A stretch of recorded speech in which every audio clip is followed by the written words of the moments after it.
ఓం నమో భగవతే వాసుదేవాయ. శ్రీరామ రామ రామేతి రమే రామే మనోరమే సహస్రనామ తత్తుల్యం రామనామవరాననే. రామాయ రామభద్రాయ రామచంద్రాయ వేదసే రఘునాథాయ నాథాయ సీతాయాం పతయే నమః. ఆపదామపహర్తారం ధాతారం సర్వసంపదాం లోకాభిరామం శ్రీరామం భూయో భూయో నమామ్యహం. ఆత్మబంధువులారా, శ్రీ రాధాకృష్ణ రామాయణంలో రెండవ భాగం వాల్మీకి చరిత్ర. వాల్మీకి చరిత్ర తెలుసుకోబోయే ముందు శ్రీకృష్ణదేవరాయ విశ్వవిద్యాలయం విశ్రాంత ఆంధ్రాచార్యులు డాక్టర్ శలాక రఘునాథ శర్మ రాజమహేంద్రం వారు శ్రీ రాధాకృష్ణ రామాయణానికి వ్రాసిన ముందు మాట తెలుసుకొని వాల్మీకి చరిత్రలోకి అడుగు పెడదాం.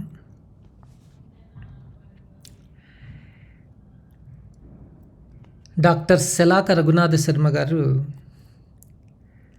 సౌజన్య సంభావనం అనే పేరుతో శ్రీ రాధాకృష్ణ రామాయణానికి ముందు మాట వ్రాశారు. వారి మాటలలో శ్రీ రాధాకృష్ణ రామాయణం శ్రీ క్రమధాటి వెంకట రాధాకృష్ణ గారు మరలా ఒక రామాయణాన్ని మనకు అందిస్తూ ఉన్నారు. ఎందుకు అనేది సహజంగా పుట్టే ప్రశ్న. దానికి వీరు ఇలా సమాధానాన్ని సంభావిస్తున్నారు. రామాయణం ఒక అమరగాథ, అద్వైత సుధ, ధర్మనీతి తత్వాల కూడలి, యోగ సాధకులకు యోగశాస్త్రం, సమాజానికి సామాజిక శాస్త్రం. రాధాకృష్ణ గారి ఈ పలుకులను విశ్లేషించుకుంటే రామకథలోని వేదాంతపరమైన అద్వైత తత్వాన్ని, యోగ శాస్త్ర రహస్యాలను విప్పి చెప్పటానికి ఈ రాధాకృష్ణ రామాయణం వెలుగు చూస్తున్నదని తెలియవస్తోంది. ఈ విధంగా శ్రీ రాధాకృష్ణ రామాయణం ఒక త్రివేణీ సంగమం. ఇందులో కథ, తత్వం, యోగం అనేవి మూడు చక్కగా అల్లుకొని మన మనస్సులను ఉల్లాసపరచే రచన ఇది. ఇటువంటి రచనకు ముందు తత్వాభిజ్ఞత, కథా పరమార్థ భావన, సమన్వయ సామర్థ్యము రచయితకు పుష్కలంగా ఉండాలి. అవి ఉన్నాయని నిరూపించే సాధన సామాగ్రి శ్రీ రాధాకృష్ణ రామాయణంలో పుష్కలంగా ఉంది. పదండి, 1-2 మెతుకులను పట్టి చూద్దాం. సాధకుడు ప్రకృతిని అనుసరిస్తూ మమతా అహంకారాలకు మనసులో తావీయక భగవద్భావనలో జీవనాన్ని గడుపుటే పాదుకా పట్టాభిషేకం. అదే సంపూర్ణ శరణాగతి. సాధనాపరంగా భరతుని ప్రయాణం ఒక అంతర్మథనం. వనవాసం ఒక సాధనా పర్వం. రాముడు సాధకుడు. 10 ఇంద్రియములను, రాగద్వేషములను వదిలాడు. విరాగిగా మారినాడు. శరీరం కంటే ఆత్మ వేరైనదను భావనను గ్రహించాడు. ఆ భావనకు రూపం లక్ష్మణుడు. కానీ ప్రకృతి తత్వమును పూర్తిగా అర్థం చేసుకోనిదే సాధనకు మార్గం ఏర్పడదు. ఆ ప్రకృతి తత్వమునకు ప్రతినిధి సీతమ్మ. ఆత్మభావనతో ప్రకృతి తత్వాన్ని అర్థం చేసుకొనుటకు ప్రయత్నం చేయు సాధకుడు రాముడు. దానినే వాల్మీకి లక్ష్మణుడు, సీతమ్మ, రామయ్య అను వరుస క్రమంలో సూచించాడు. మరో ఉదాహరణ, బుద్ధి యోగంతో పరమాత్మలో ప్రకృతిని శక్తిని కలిపే ప్రయత్నమే సుందరం, అదే సుందరకాండ అన్నారు శ్రీ రాధాకృష్ణ. యోగపరంగా అనాహతం చేరిన యోగి ఆటంకాలు లేక ముక్తి మార్గంలో పయనిస్తాడు, అదే సుందరం, దాని స్థానమే సుందరకాండ.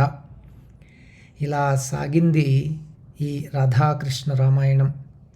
ప్రసన్నంగా కథ, గంభీరంగా తత్వ సమన్వయంతో అలరారుతున్న ఈ రాధాకృష్ణ రామాయణం వేద ప్రాచేతసా దాసీత్ సాక్షాద్ రామాయణాత్మన అన్న వాక్కునకు చక్కని వ్యాఖ్యానంగా రూపొందింది.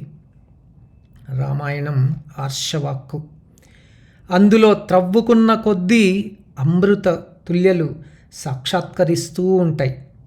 అలా ఉండటం ఆ వాక్కు లక్షణం. అందుకని శ్రీ రాధాకృష్ణ వివరించిన విశేషార్థాలు, సమన్వయము గ్రంథకర్త భీష్టములేనా అని ఎవరూ శంకించకూడదు. కాదని ఆగ్రహించే వారికి నిరూపణకు కావలసిన పదార్థజాతం దొరకదు కదా. ఇష్టప్రాప్తికి, అనిష్ట పరిహారానికి అలౌకికమైన ఉపాయాన్ని తెలియజేసేది వేదం.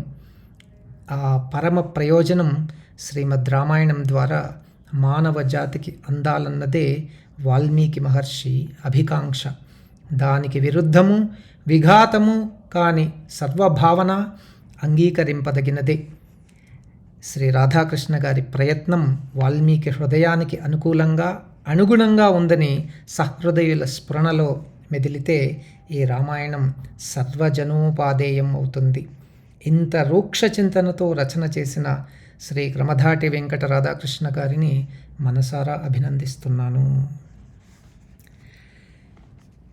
డాక్టర్ శలాక రఘునాథ శర్మ గారి పాదపద్మములకు నమస్కరిస్తూ వాల్మీకి చరిత్రలోకి అడుగు పెడతాం. ఓం గం గణపతయే నమః. ఓం గుం గురవే నమః. శ్రీమాత్రే నమః. వాల్మీకి చరిత్ర. జ్ఞానార్థవాచకో గశ్చ నశ్చ నిర్వాణవాచకం తయోరీశం పరం బ్రహ్మా గణేశం చ ప్రచక్ష్యతే. శ్రీరామచరితం పుణ్యం శతకోటి ప్రవిస్తరం సాకంచ దీర్ఘతపసా శుశ్రావసు మహామతిః.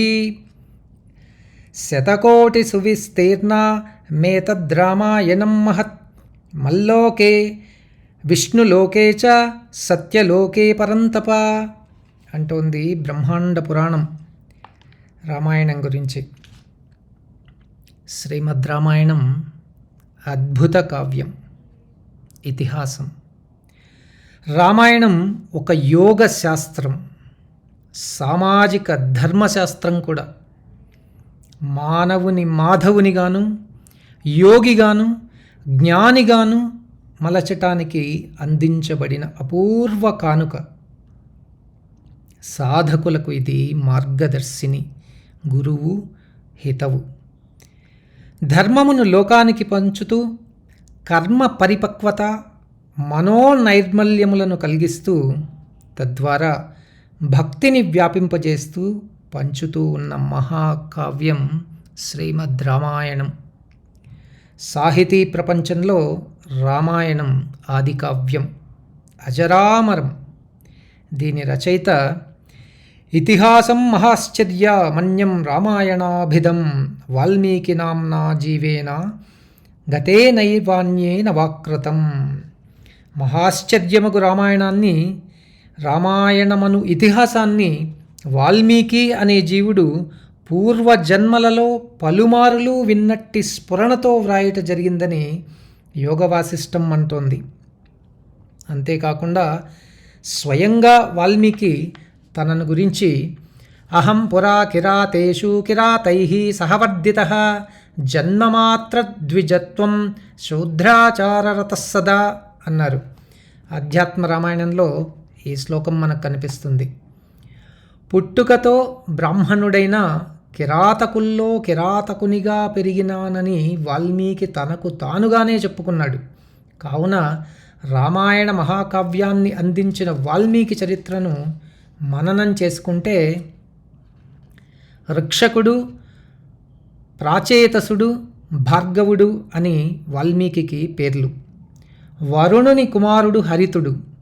వరుణుడు సత్సంగ కాలక్షేపానికి సనక సనందులను పిలిపించుకొని వారిచే రామ కథను చెప్పించుకొని విని ఆనందించేవాడు. ఒకనాడు రామాయణ కథనం బహురమ్యంగా సాగిపోతోంది. వరుణుని కుమారుడు బాలాస్తావత్ క్రీడాసక్త అన్నట్లు ఆశ్రమంలోని నెమళ్లతో ఆడుకుంటూ తండ్రి రామ కథా శ్రవణానికి భంగం కలిగించాడు. హరితుని తండ్రి మందలించాడు. బాల్యచేష్టలు కదా, మరీ ఎక్కువైనవి, సనత్కుమారునికి కోపం తెప్పించినవి. దానికి ఆ ముని రామ కథకు భంగం కలిగించావు, కావున కిరాతకుడుగా మారిపో అని శపించాడు. అంత వరుణుడు తన కుమారుని బాల్యచేష్టలను మన్నించి శాపాంతాన్ని కోరాడు. భృగువంశంలో నీకు సోదరుడుగు ప్రచేతసునకు కుమారునిగా జన్మించి వేదాంగములలో ప్రవీణత సంపాదించును. అయితే శాపవశమున కిరాతకుడుగా మారును. అయినను నారద బోధ చేత రామనామ ప్రభావంతో మునిగా మారి రామాయణకర్తగా పేరుగాంచునని ఊరడించెను. ఆ విధంగా ప్రచేతసునికి రత్నాకరుడను పేరుతో జన్మించి వాల్మీకిగా మారిన ఉదంతము ఒకటి కనిపిస్తోంది. భృగువంశంలో ఋక్షకుడను బ్రాహ్మణుడుండెను. ఈ ఋక్షకుడే పూర్వజన్మలో రత్నాకరుడు, ప్రాచేతసుడు. భృగువంశంలో పుట్టుట చేత భార్గవుడుగా కూడా పిలువబడ్డాడు. వేదాంగములలో దిట్ట. సహవాస దోషంతో బ్రాహ్మణ్యమును వీడి కిరాతకులలో కిరాతకుడుగా మారాడు. చిన్నప్పుడు తండ్రితో సమిధలకై వెళ్ళాడు. దారి తప్పి కిరాతకుల చేత పెంచబడి వారిలో ఒకడైనట్లు ఒక వాదన కూడా కలదు. ప్రారబ్ధం భుజ్యతో నశ్యతి అన్నట్లు బ్రాహ్మణుడైన భార్గవుడు కిరాతకులతో సంసార జీవనం చేయవలసి వచ్చింది. ఒకప్పుడు చెడులో మేళన్నట్లు కిరాతక బ్రాహ్మణునికి నారద దర్శనం కలిగింది. జ్ఞానం అజ్ఞానాన్ని చూచి నవ్వింది. కిరాతకునికి కిరాతకత్వానికి కళ్ళెం పడింది. వివేకం మేల్కొనింది. అది విచారణకు దారితీసింది. మోహం పరాజయాన్ని ఎదుర్కొంది. వైరాగ్యం జయించింది. కారణం సత్పురుషుల సమాగమం, అందులోనూ నారద దర్శనం. నారం దదాతీతి నారద. ఎవరైతే జ్ఞానాన్ని పంచుతారో వారే నారదుడు. మననంతో భార్గవుడు కిరాతకతకు స్వస్తి చెప్పి మౌనిగా మారి అంతర్మథనం చేయసాగాడు. తత్ఫలితమే సప్తఋషుల సందర్శనం, నారదునిచే రామనామ బోధన. సత్సంగత్వం యొక్క ప్రభావం ఊరికే పోదు కదా. రామనామంపై మోజు శ్రద్ధ పెరిగింది బోయకు. మననంగా మారింది బోయవాని రామనామ స్మరణ. ఆ మననం ధ్యానమైంది. ధ్యానం తపస్సుగా మారింది. తనను తాను మరిచాడు. తన వారిని మరచి రామనామంలో జీవాన్నుంచాడు. కాలం పరిగెత్తింది.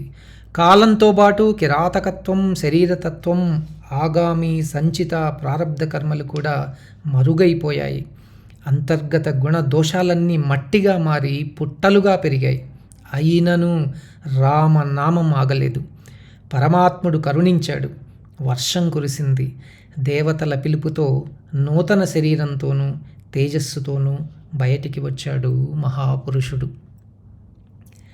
వల్మీక ప్రభువో యస్మాత్ తస్మాత్ వాల్మీకిరిత్యసౌ. ఎవరైతే వల్మీకము నుండి ప్రభవించినవాడు కనుక వాల్మీకిగా పిలువబడ్డాడు. కిరాతకత్వాన్ని వీడిన బ్రాహ్మణ్య ప్రతినిధి బ్రాహ్మణుడు వాల్మీకి. కూజంతం రామరామేతి మధురం మధురాక్షరం ఆరుహ్య కవితాశాఖాం వందే వాల్మీకి కోకిలం. కవితా వృక్షశాఖలనెక్కి మధురాతి మధురంగా రామ రామ అంటూ అనిపిస్తూ రామగాథను ప్రపంచానికి అందించిన ఆది కవిగా ప్రకాశించాడు వాల్మీకి. ఇక స్కాంద పురాణంలో రామగాథను గురించి వాల్మీకినా చ యత్ప్రోక్తం రామోపాఖ్యానముత్తమం బ్రహ్మలోక స్థితం తచ్చ శతకోటి ప్రవిస్తరం ఆహృత్య నారదేనైవ వాల్మీకాయ నివేదితం. రామాయణ గాథ బ్రహ్మ విష్ణు లోకాలలో బాగుగా ప్రచారంలో ఉండినది, ప్రస్తావించబడుతూ ఉండేది. ఆ రామాయణ గాథనే నారదుడు వాల్మీకి ఉపదేశించాడు. అంతేకాక ఈ రామగాథను పూర్వమే వాల్మీకి నామ్నా జీవేనా అంటే వాల్మీకి పేరు గల జీవుడు 12 మార్లు వ్రాయటం జరిగిందని యోగ వాసిష్టంలో ప్రస్తావించబడింది.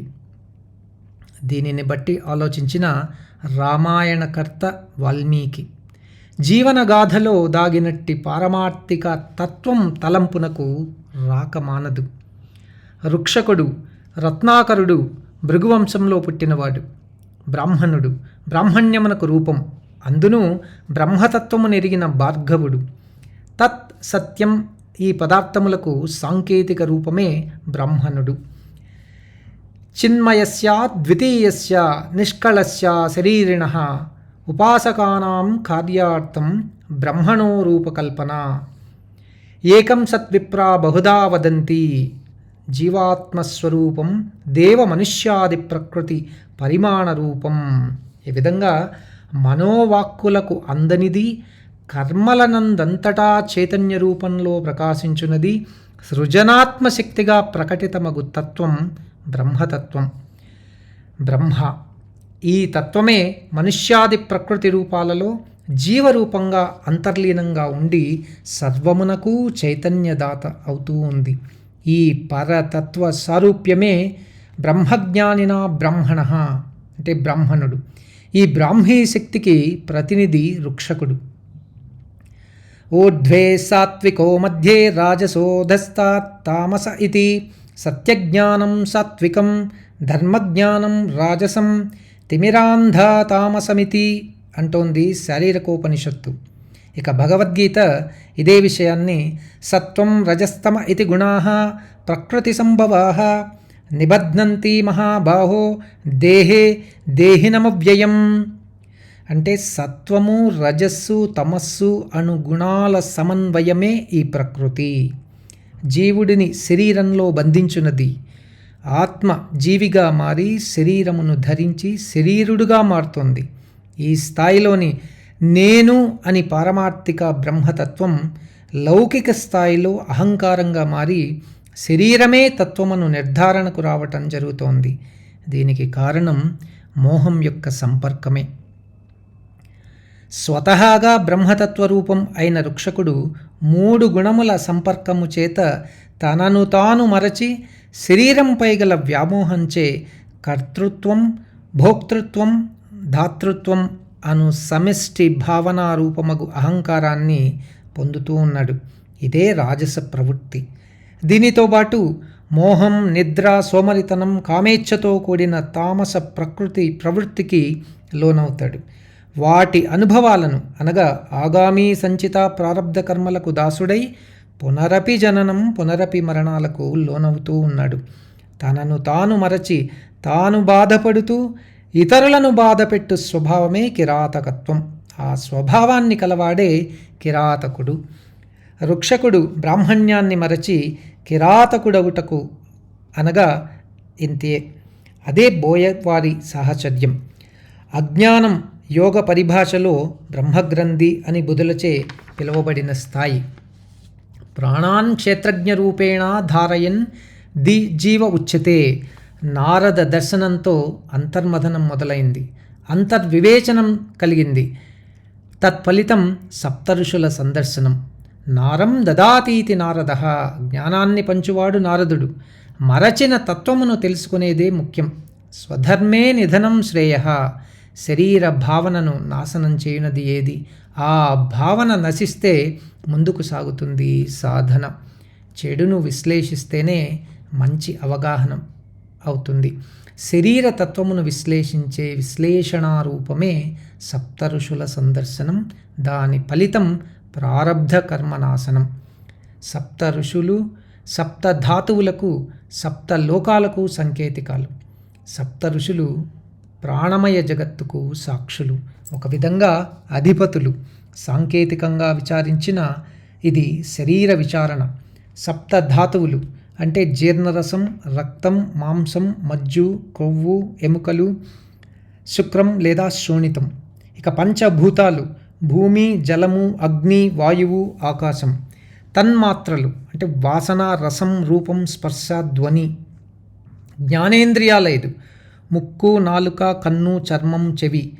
కర్మేంద్రియాలు పాయువు, ఉపస్థ, పాదం, పాణి, వాక్కు.